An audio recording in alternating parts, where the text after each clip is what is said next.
ఒక ఒక యాపిల్ చెట్టు వేసాం లేదా ఒక మర్రి విత్తనం వేసాం అనుకోండి, అంత చిన్న విత్తనంలో అంత పెద్ద మర్రి చెట్టు ఉండే అంత ప్రాపర్టీ ఉంటున్నప్పుడు, అది ఎదుగుతున్నప్పుడు, అది చూస్తున్నప్పుడు మనకి ఏమనిపిస్తుంది, మనం పెట్టింది కదా అనిపిస్తుంది. కానీ అలాగే మనం ఈ సోర్స్ ఆఫ్ ఈ యూనివర్స్ లో ఉంటున్నప్పుడు we are also like that. But are we behaving like that phase are not? అదే క్వశ్చన్ మార్క్.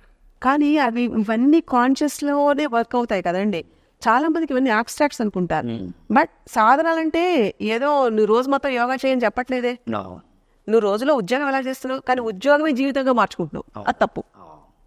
ఆ ఉద్యోగం చేస్తున్నప్పుడు నువ్వు ఈ శరీరంతో నువ్వు చేయాలనుకుంటున్నప్పుడు బాడీ నువ్వు పర్ఫెక్ట్ గా చేసుకుంటే నువ్వు కంప్లైంట్ చేయక్కర్లేకుండా నువ్వు జాబా ఎక్కడ తీసుకెళ్తావు దాన్ని, నీ బాడీని, అది నీతో పని చేసుకుంటుంది.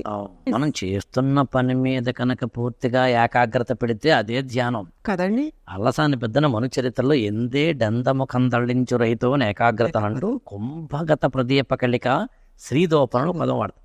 అంటే ఒక కొండ లోపల పెట్టబడిన ఎలాగైతే ఒక దీపం స్థిరంగా గాలి తగలకుండా ఉంటుందో, అలా ఏ వస్తువు మీద అయితే మనం అలా ఆలోచనలు పూర్తిగా దాని మీదనే లగ్నం చేసామో, అప్పుడు ఆటోమేటిక్గా మనకి అదే ధ్యానం, అదే యోగం, అదే యజ్ఞం, అదే తపస్సు అన్నారు.